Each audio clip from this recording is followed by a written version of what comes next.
All right. I am so thrilled to be here. I don't often get a chance to do interviews in person with folks, but I am really, really glad to be here at Steve Peters' ranch with his lovely wife, Michelle, and getting to spend some time with his horses and his dogs. Thank you for having me. Oh, it's our pleasure to have you here, and we've done work together, and I think I can comfortably say we've developed a friendship along the way, and so it's good to have you visit and to know each other on a different level and have some experiences together. Yeah, maybe we chat a little bit about that. What I decided to do is if I'm pointing over this mesa here, I'm probably about 7 miles from Mesa Verde. That's our national park. And you may have heard about ancient cliff dwellings there from the Anastasi and Hopis and Pueblo. But what we decided to do, for those of you who know Sarah, you know this is going to be right up her alley. We decided to, instead of going to the national park, we hired a Ute guide from it was the Ute Mountain Tribal. Yeah. And so we went to some cliff dwellings and walked through some ancient grounds that are really not accessible to the general public. And for me, it was profoundly moving to realize that 1,000 years ago, people were holding a pottery shard that I was able to hold on to. And when you look at a glaze and you know a little bit about pottery, you can realize that, gosh, they went through a similar procedure but it was 1,000 years ago. I also like the fact that you get the idea, because everything's so expansive out there. The sky is large, the background and the scenery is large. You feel more a part, at least for me, of this vast web in the universe. You don't feel as isolated. And one thing that our guide had talked about was multicolored corn as a symbol of all the colors of the people here on the planet, and all growing together. So for me, it was very, very moving, and I was glad to have Sarah here to share that experience, because I hadn't done it before. Yeah, and it was really special, because for me, there's always this wanting to be respectful of sites and wanting to be respectful of culture and getting a sense of that. And so having someone from the Ute Mountain Ute community bring us through some pretty important sites that are still culturally relevant today with some of the teachings was really, really powerful. And I think for me, there was this real sense of, how do we recognize and reconcile the traumas that have occurred, and then also the grace that still exists in all of that, to be able to receive some teachings and pass them along, and feeling sort of that it's not my place to do so. So I'm not going to necessarily speak on our guide's behalf, but just the personal messages that came from some of the teachings were really powerful for both of us. And there was some stuff around grief and loss that came up as well. And it was just a really moving time. And I think it was really, really wonderful to get to do that with you and Michelle. It's interesting, you get people who present together and spend time together in a professional way, and then getting to have some friend time together was really wonderful, just given the respective things we have going on in our lives, and being able to just be the humble recipients of messages and teachings that were just really powerful, that I felt a lot of gratitude for. That was really special. Yeah. I'm glad. And something else that's kind of cool is that I'm doing the horse brain neuroscience work, and Sarah's known for her horse human trauma work. So she actually took a walk this morning and got introduced to my herd, our herd, and So that's over my right shoulder there. That's the back end of Jody, my big paint mare. So she sends her best wishes along as well. Yeah.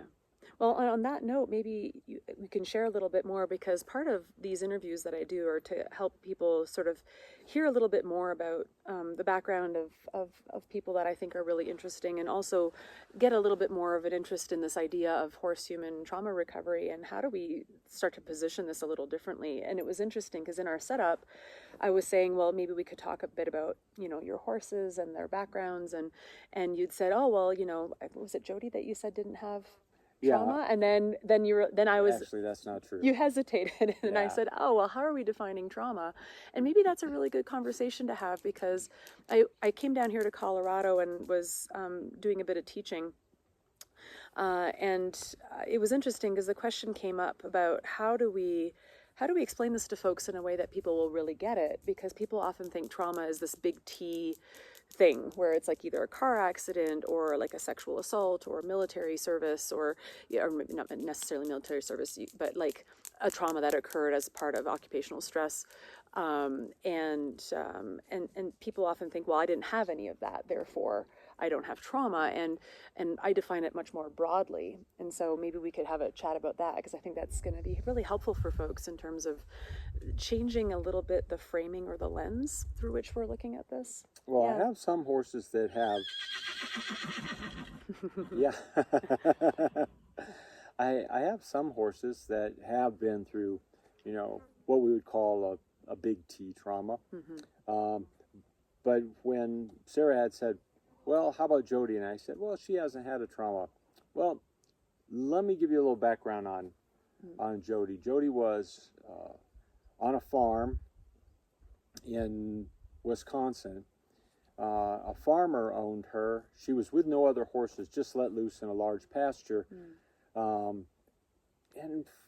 for about 3 years, she just wandered that pasture, ate grass, did what she wanted to, but had no interaction with other horses. And so he hadn't handled her at all, so she really didn't have much contact with humans. So when I finally made arrangements and I got her home, she knew no horse behavior, so she didn't know how to be part of a herd.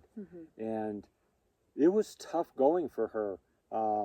Horses would speak their language to her, pin their ears back, start to maneuver in a position that, hey, if you come in here, you're going to get kicked. And Jody would just doop-a-doo come clod hopping in, and boom. And I used to feel so sorry for her. I thought, oh man, here it goes again.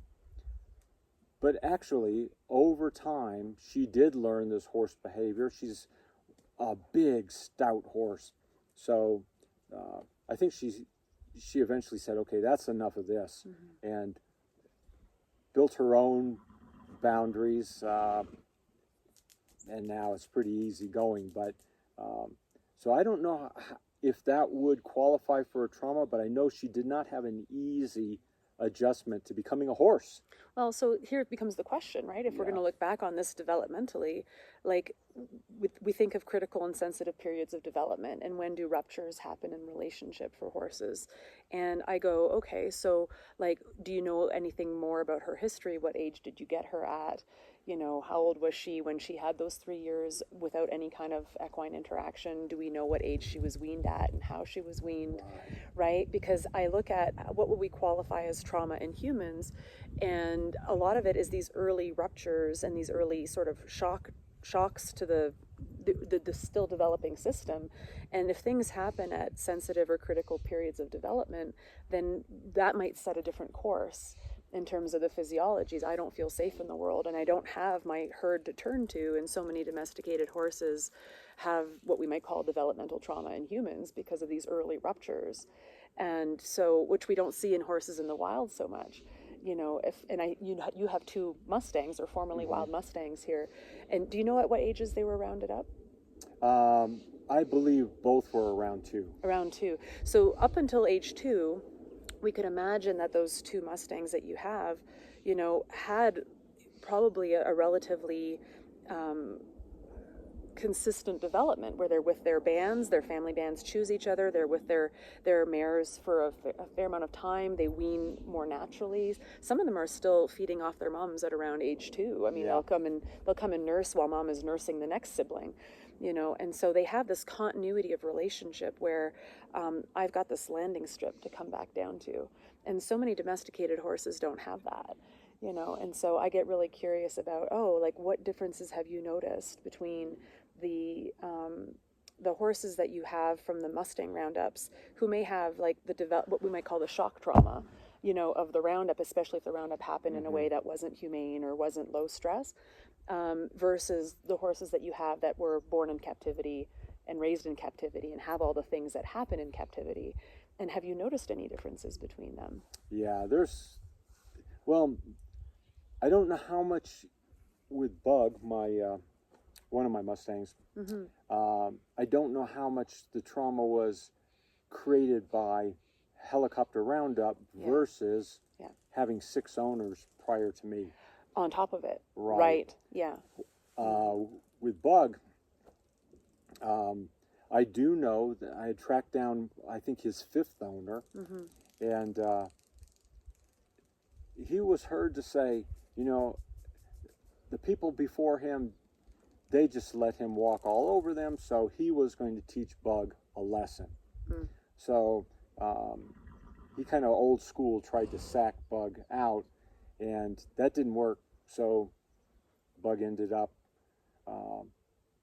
with a young girl who wanted a Mustang, but they determined that he was too dangerous, so he was in a cinder block, isolated, stall. I went to see him, and he's a diminutive little horse, too small for me to ride, but he wouldn't make eye contact. And, one of the things I'm sure you all know is that you have to have that social engagement. You have to have that connection for learning to occur, for a connection to occur. And he was not able to put himself in that place. He'd turn his head. If you walked in and approached him, he'd bite. He would flee into himself, but if you forced him out of that, then he would fight and bite. And it was amazing that simply by saying, okay, I'm just going to let him be a horse and see if that helps, make him part of a herd, and then I gave him problems to solve. I would put things out where he was. I put him in a paddock with some weaner cows on the outside and another horse, and then I just put things in there, and he began to check them out, and then he checked out a saddle pad, and then he wanted to see what a saddle was all about. And I was amazed that feeling safe, and safe enough that he wasn't traumatized to the extent that he couldn't let his own curiosity help bring him out of this. So he healed himself, but he still got these little traumas in there. That's why I thought, I'm going to let him stay in this family, in his herd for life. For example, I thought, well, I'm going to go into the round pen, and my idea is not to chase them around and around. I hate that idea where they just check out, they look out over the fence, they're gone. But just if he's going to run, he's got that room, and I can determine how much pressure I'm putting on, and maybe I just need to get out of the round pen altogether. Anyway, when I put him in the round pen, he began running circles and around and round and round and round and round and round. And I believe that's the way he was trained, that they were going to teach him, how to join up, but they chased him around the round pen so much that it almost went like a light switch. His eyes got a little glazy, and then boom. So there were little periods like that where I thought, this is almost like a flashback for Bug. And Sarah met Bug today, and I don't know that you would know that was part of his history now. And I can't take credit for that as much as allowing him to feel safe, be part of a herd, be a horse, and being able to coax out that that curiosity. I think we've changed some neural networks, from those neural networks that as soon as, the anxiety levels started to increase, boom, they would just play themselves out. And you can't call a horse a bad horse for that, because those are the networks that are built in to help them survive. Yeah. What I have to do is create a safe enough environment to create a different pathway, and then encourage messages to take that pathway. And if we get down that route, that feels so much better than the old pathway. And the horse makes the change themselves. And the thing with him too is that being a Mustang, he had early experiences where that neural network got to be laid down. So he's coming in with having gotten to be with his family, having gotten to have experiences with his original herd, where what goes up comes down. I mobilize a response and I come back down into feeling safe again. And that's that foundation.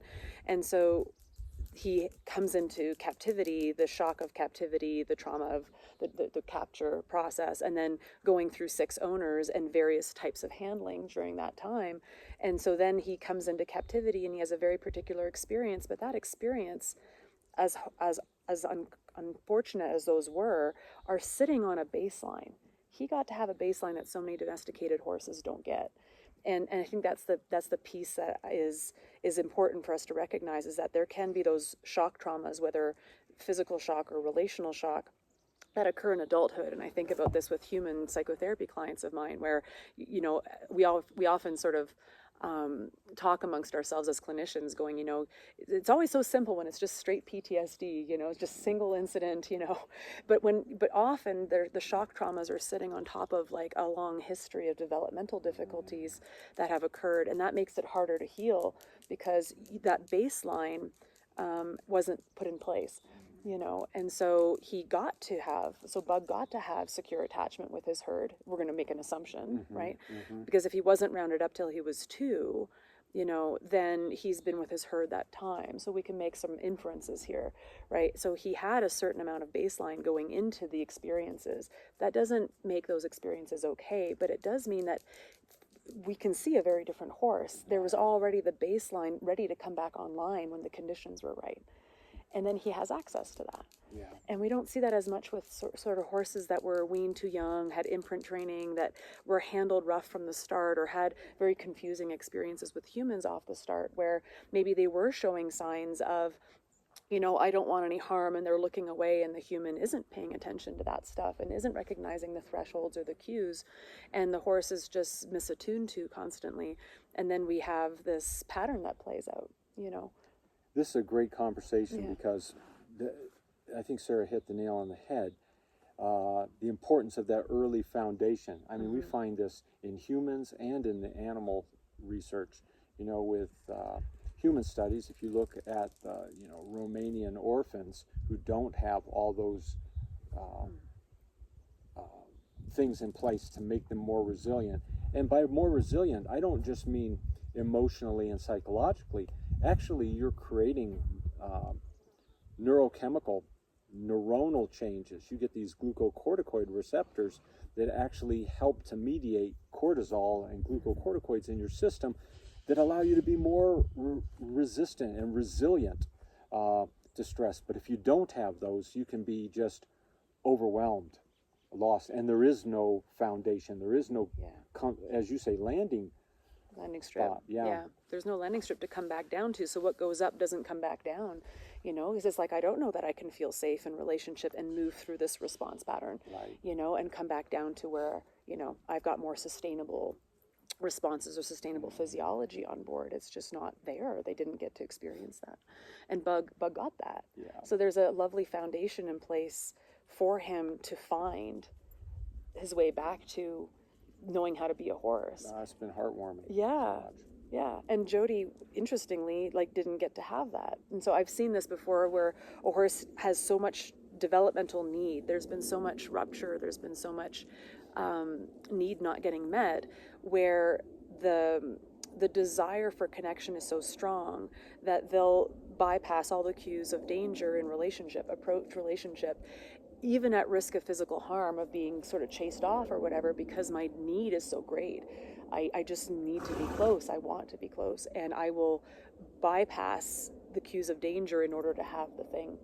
And isn't that so true of developmental trauma in humans as well? As I didn't get the thing, and I'll wind up in unsafe relationships because I'm not noticing those cues, because I shut them off really young, or I had to shut them off, because if I notice the cues of danger in relationship, and the person who's giving those cues is a caregiver, for instance, I'm in a bind. I mean, I'm noticing this and I don't know how to reconcile that as a little kid, right? So we shut that off, or we just learn to not notice it and think that we're the problem. And so I don't notice the cues of danger in relationship and wind up in situations where I'm more at risk of being taken advantage of or harmed, because the desire for connection is so strong. The lack of bonding was so strong.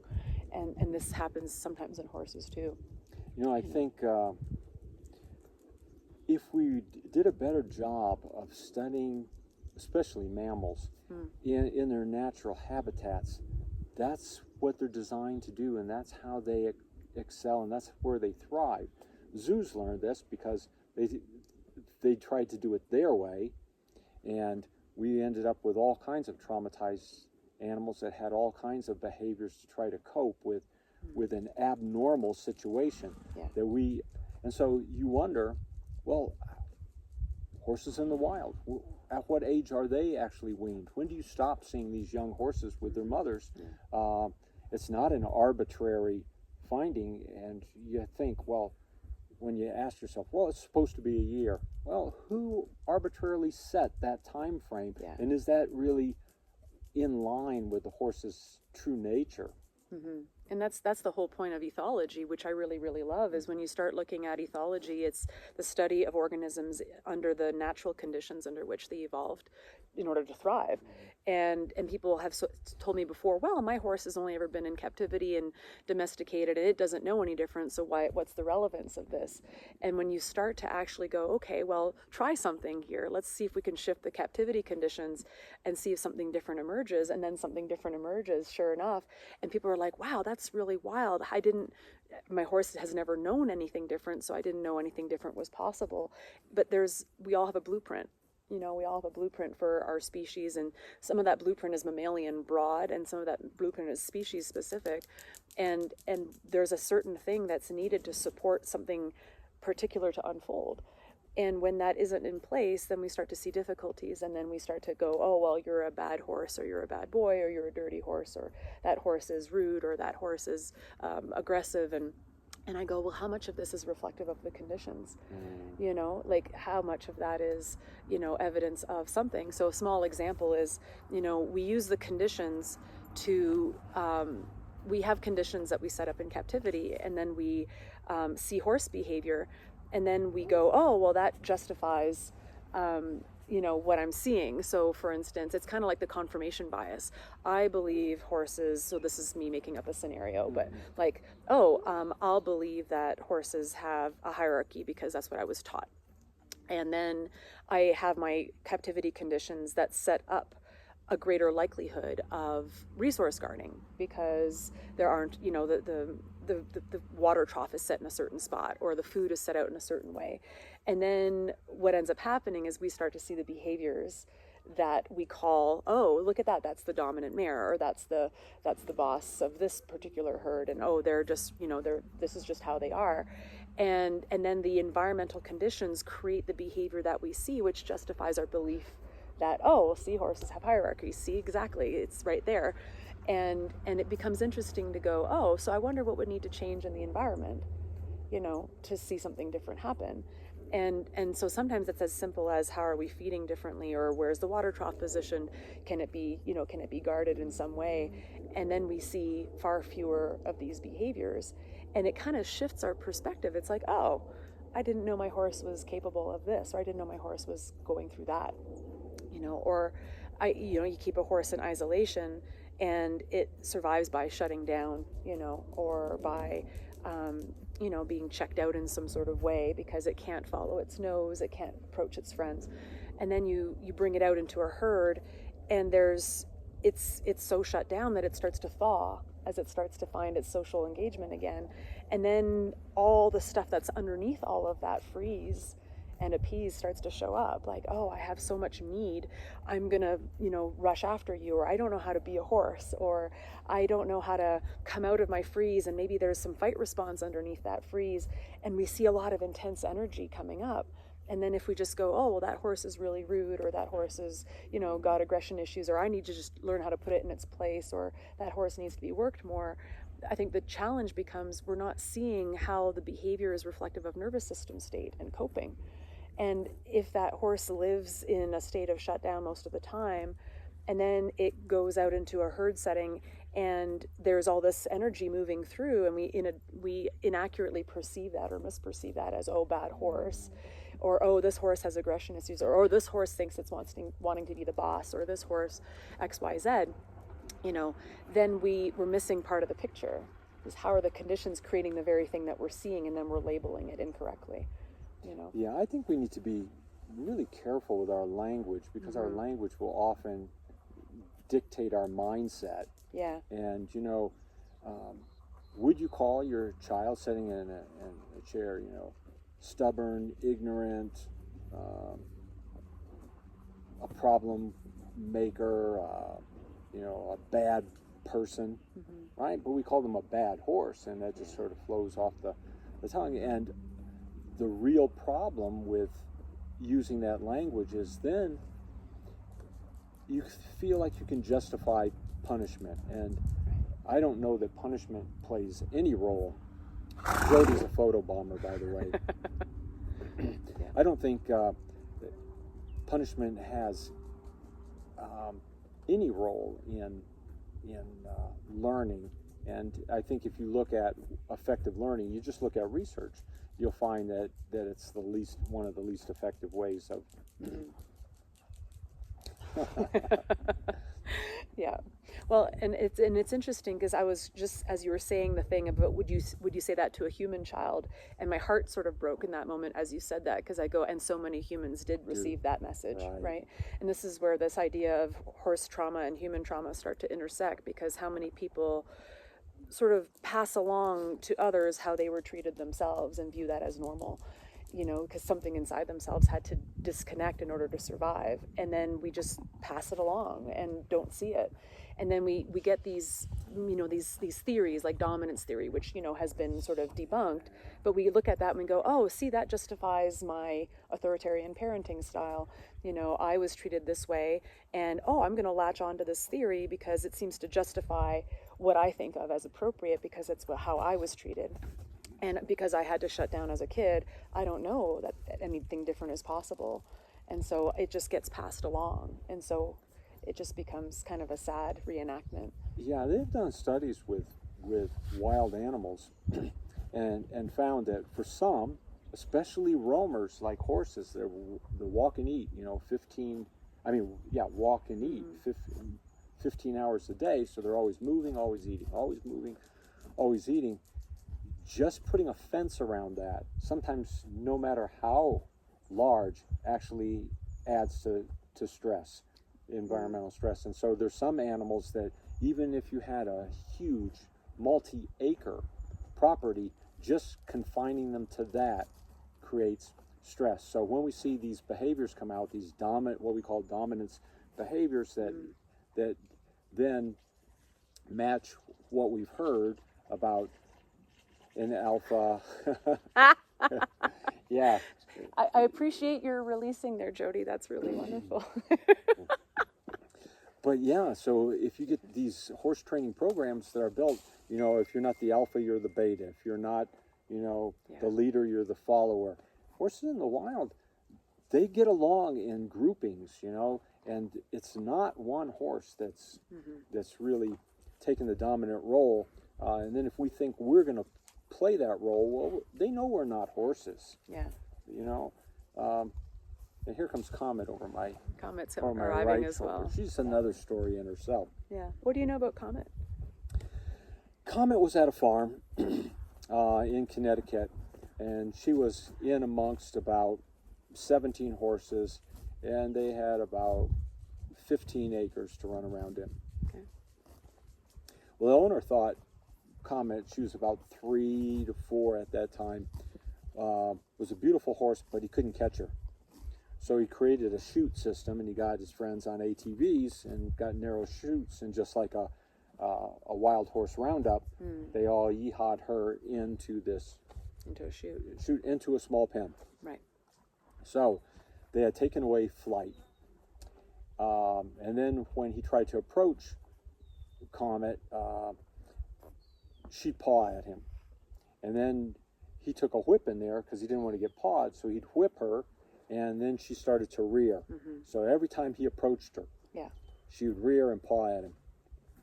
So he said, I'm going to put this damn horse down. And I thought, you know, this is not a bad horse. This is a horse that has a neural network now that's been created by humans. Yeah. And that's all she knows. Whenever she gets enough norepinephrine, you know, a neurochemical that's related to anxiety, and she starts to get sympathetically aroused, there's only one pathway. She's a victim of this neuro pathway, and she can't help but to rear up. So I bought Comet from him, and he said, go ahead, get yourself killed. But I had some other things in my toolbox. I understood neurochemistry, and I wanted to see if I could help her rewire her network. Right. And so the first thing was no training at all. Really, she needed to feel safe. And over time, I built that up, and I would approach her in a pasture from quite a distance, and I'd stop whenever I'd start to see her get aroused. And it took a while for us to get this back and forth, that I wasn't going to force myself on her. She would rear if I walk. I have plenty of pictures of me horseback where somebody's walked up, and we look like Hi-O Silver, where she's up in the air. But eventually, giving her an internal locus of control, allowing her to have a say-so, I would approach her from the side, and maybe I would hold the halter out, and I'd wait for her to come check out the halter, which is very important versus me putting the halter on her. If I would have taken it and put it on her, she would have reared and pawed at me. But if I sat back there and just stood and let her reach out and check it out, after a while I'd rub her with the halter. And eventually I was able to approach her from the side and then slowly from the front, and that pawing went away. So she wasn't a bad horse. She did not want to be there. It was very uncomfortable, but there was no alternative behavior, because once that fire alarm went off, her amygdala talked to the rest of her brain and said, you better fight. That's all she was left with. So I just had to create different options, and as you can see, she's a fire-breathing dragon back there. Now, she's 22 years old, and there's nowhere I wouldn't take her. She's got a huge window of tolerance.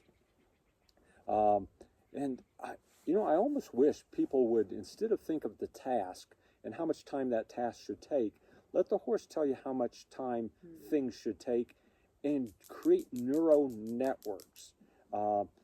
Let them solve problems. Put them in situations where you can start to foster their trust. Once you have that, you have trust, you have attention, you have motivation, they can do anything. They can do anything. You're not teaching them to do, what are you teaching them? To trot? To run? Well, I see wild Mustangs over in Mesa Verde. They're not standing there saying, I hope a human comes along and teaches me how to get along. We need a partnership, a connection, so that we can help work and do our dance together and do our communication together, and help direct them in ways that can help them to learn. And it's interesting. I don't know if you want to add something to this, but Sarah and I, we went to see some of the horses, the wild horses that were gathered off Mesa Verde, in a different way.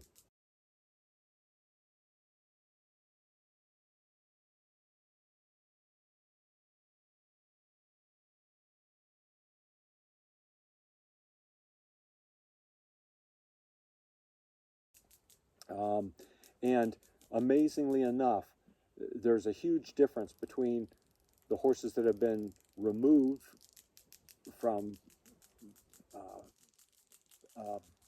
Bureau of Land Management grounds, or the national park removed in a certain way with helicopters and running them around, versus those horses that were what we call now a gentle gather, and their personalities are completely different. Mm-hmm. It's not that the wild horse is wild. It's more so that the way we captured those horses created enough trauma that now they're responding that way. Mm-hmm. But from what I've seen, I really don't believe that they come out of that environment wild and feeling like fight or flight is their only response. And that really speaks to, Steve, I think, I'm trying to think of all the bits and pieces that you've just shared that I could jump in on, and I think that I think the one that I'm sitting with the most of what you've shared is fight or flight and setting up conditions that reinforce our belief of horses and what they are. And so if we believe that horses will automatically be high-strung, they automatically flee their flight animals. If we believe that horses, well, this is what they do, their automatic response to things is to run off. I get really curious about that, and I go, but what about individual personalities and individual temperament? And I go, what about the nervous system state? Because is what we're seeing personality, or is what we're seeing a nervous system state as opposed to a trait? And that becomes an interesting question, because the nervous system state will be influenced by the experiences that have occurred and the conditions that are in place. And so when the conditions are different, just what a different animal you get. And this is the challenge, I think, with confirmation bias in the horse industry is we have a particular belief, and maybe that belief was set in place because of our own early histories and how we were parented.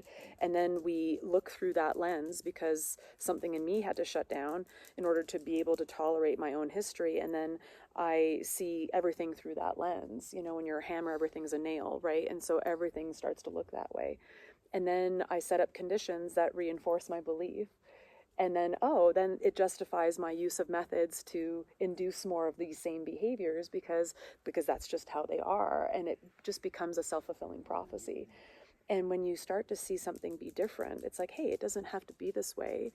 What if we've gotten this wrong? What if we're seeing things through the lens of our own trauma histories, basically, so to speak, and then we look at it differently. I think, one, there's more opportunity for something to be different as well, but then there's also opportunity for cognitive dissonance to emerge, right? In that the difference between what we're saying and what someone might believe feels too uncomfortable, because it might mean having to face some stuff that doesn't want to be faced yet, or there's shame, or there's whatever. And then what do we do with that? We double down our position and go, well, no, you're wrong, and you don't know what you're talking about, and you're going to create a problem. And that's a way to kind of make this other stuff go away because it's too uncomfortable to go there yet. And so I think for me, it's just really fascinating to see what does change when the conditions are different.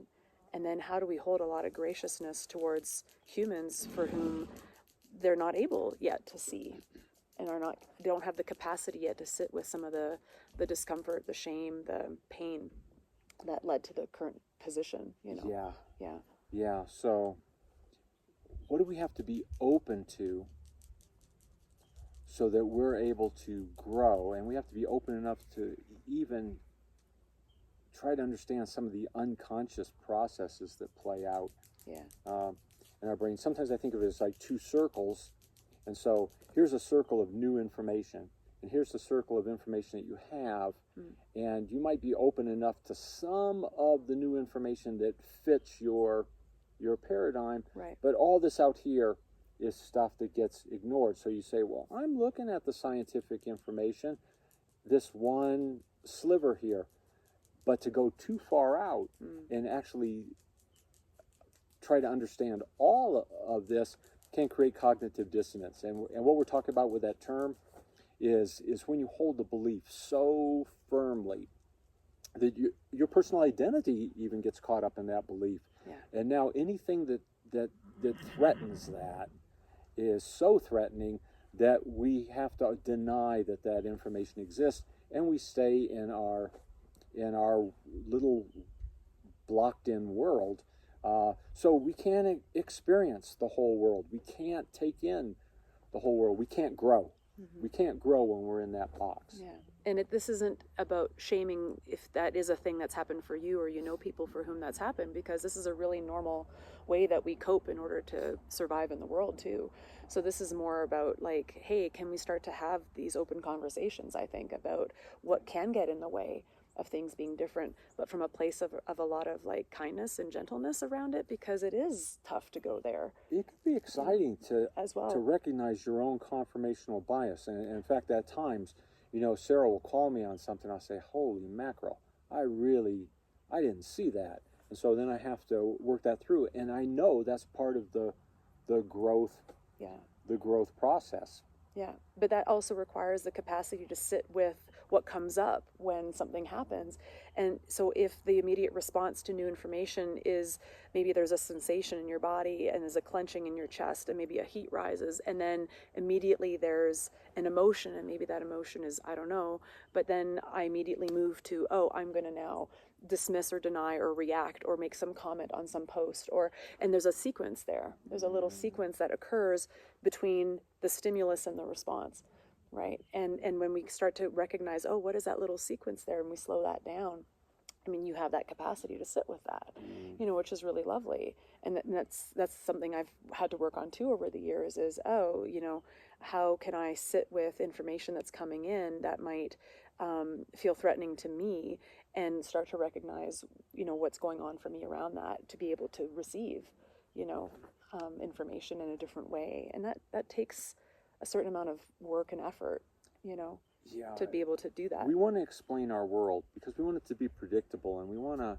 have some degree of control over that. And people often say, well, you're a scientist, so, you're in a place where a lot of things are explained, so you must have this worldview of, okay, I know all the answers. Exactly the opposite. What happens when you really get involved in science as a career? What you do realize is all that we don't know. Yeah. And so that humbles me, all that we don't know. So I try to be open to all the things that we don't know. And there's not a scariness there. It's more a fascination that, we don't have all the answers. Let's continue to search for them. Yeah. Let's be open-minded, and let's think about a new way. Whenever somebody's told me something and it shifts my perspective, it shakes things up enough that I redo the puzzle, and it ends up fitting so much better had I just say, nope, I'm just staying with these puzzle pieces. I don't want any more, causing me to have to resort through all this. And it can be empowering to continue to create your own perspectives and create your own neural networks. And the more you do this, the more networks get connected, and the more dendrites grow. Every belief, every thought, every emotion, everything that happens to you is biological. It gets wired in this living fabric. And to me, that's really cool. Okay, we are back from going to catch some horses. Yeah, Sarah, in true Colorado spirit, helped me with some horse wrangling. And we got them back to where they belong. So We did. back to our story, our regularly scheduled programming. So we were sharing a little bit about, I think where we left off, we were talking a little bit about trauma in people and trauma in horses, and some of the barriers that get in the way of moving beyond cognitive dissonance, and I think this is just such a big piece, is that for so many people in the horse world, I think so many people are drawn to horses for a lot of reasons, one of which is, maybe humans weren't safe, and then I turned to horses because that's more comfortable or not as whatever, but then I think because of that, and because of all the other traumas that can happen in the horse world between, handling and, physical injuries and brain injuries and falls and all these different things that can happen relationally, we start to see a lot of it. There's just a lot of trauma in the horse world. It makes it really hard to be willing to look at this, in a big way. Yeah, and sometimes that cognitive dissonance isn't necessarily that trauma that we think it is. It can be as simple as, let's say your grandfather worked with horses, and you loved your grandfather and adored him, but maybe his methods were really harsh. And then your dad did the same thing, and you've worked horses in your family that way, and it was really harsh. And now you're working them in a similar fashion, and someone says, you know, there are different ways of working with horses. Maybe you can't accept or even look at those other ways of doing it because you're going to feel disloyal to your family. You're going to feel as though somehow you're disrespecting or dishonoring your grandfather who's now passed away that you felt close to. So even as the world evolves, it may not be a trauma as you think that's stopping you from your own personal growth. It can be the allegiances that we have or the relationships we don't want to lose. And if our relationships in early development were laid down by obedience and performance, then, you know, that becomes the way that we know how to get our needs met. And it just becomes a little bit tricky, you know, in terms of that. So I guess what my hope is here in all of this is that, you know, trauma gets defined more broadly speaking, you know, because there's these things that happen, and then there's these ways that we cope. And then something doesn't change, you know, or something repeats itself out in the same way. And I just have a lot of compassion, I think, for what's there. Yeah, so do I. Yeah. And in fact, sometimes I think it's flippant to say, well, pull yourself up by your bootstraps, or the same with a horse. It's a bad horse because it can't adjust. I really think that we need to allow time and support, and as Sarah says, sometimes if there's no foundation, you can't expect change unless you can go back and create a foundation, because you have to have that safe landing strip, so to speak. And without it, doing the work way up here, you don't have a place where you can self-regulate, where you can find that on your own, unless we can create it. Same with your horse. If your horse doesn't have a way to self-regulate, can't find positive expectation on the other side of that anxiety, they'll stay up there. Yeah. So I think to wrap up, if we had something to share with viewers in terms of, you know, takeaways that you find have been really helpful for you, Steve, in this whole what we might call renegotiation of trauma or repair of trauma, or, you know, helping the horses that you've had, you know, to come along to a place where, you know, previously they would have been, you know, you were told like these are not good horses, these are horses with problems, get rid of them or you'll be injured. And for it to not be that way, you know, if there's any major takeaways that you think would be helpful for folks to remember from your experiences. They're all individual. Their traumas are all individual. Their experiences are all individual. Their brains are going to all be individual. And I'm not a horse trainer. I've made progress with my horses because I've tried to understand their nervous system. And in doing that, being able to help them reset is a huge piece of all this. It's not a method A, B, C, D that you follow. So I tell everyone, you know, I'm not a horse trainer. I may have had some good experiences with horses and helped them get somewhere, but it's through understanding their nervous system. And I think if people are just willing to take a different angle and say, if my horse is doing this, maybe they're confused. If my horse is doing this, maybe they're uncomfortable. If my horse is doing this, maybe they're afraid. Those things all are consistent with the way nervous systems work. And I think you're giving your horse the benefit of the doubt if you can find a way to shift your view. Yeah, thanks, Steve, so much for that. And thanks again for being willing to have me come and hang out with you and Michelle for the last few days. Oh, we're glad to have you out here in these beautiful bluebird skies out here in Colorado. It's really been fun. It's been a lot of fun. Thanks so much, everybody, and thanks again, Steve. Yeah. Hi. You go ahead. After we cut the first part of this interview, and Sarah and I got to talking, one of the things we thought about was the fact that in the horse world, it can be very clannish, and you can end up almost like a religion in a certain group, and then be ostracized by your friends if you're using new techniques. So there may be a method here under this person and a method there under that person. And if you decide that you want to learn beyond that, you can get ostracized from your group, almost kicked out of the clan, so to speak. And that can make it very difficult because you lose that social support that you once had. And the thing that can happen too is we were talking about how, you know, it might not be trauma, but it's more about a broken allegiance. It's like, oh, my grandfather did it one way, my dad did it another way, and I'm going to do it a particular way. And I think to myself, well, gosh, you know, there may be trauma involved in that as well. And we call that a double bind, where, you know, you're damned if you do and you're damned if you don't. And for so many people, the double binds had to do with relationship, where something might not have been okay, but I had the choice of either standing my ground, having a boundary and having a principle, or looking after my needs and losing relationship, or staying in relationship at a cost.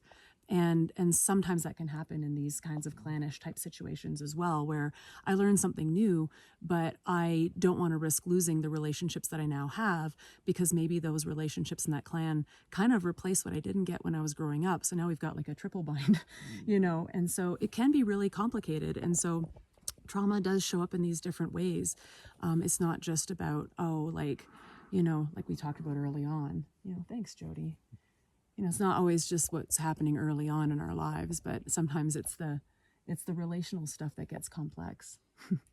So we wanted to name that because after we had hit the stop, we realized, well, actually, no, there's a whole layer to unpack there as well that I think is worth speaking to. So we'll leave you off with, you know, Steve's herd here being really interested and engaged. Jody says goodbye from Colorado. Goodbye from Colorado, everybody. And if any of this has sort of resonated for you, be kind with yourself. Navigating this stuff can be hard and complicated, and there is a path through. I guess that's all I can say. Yeah. Yeah, for sure. Thanks, everybody. Take care.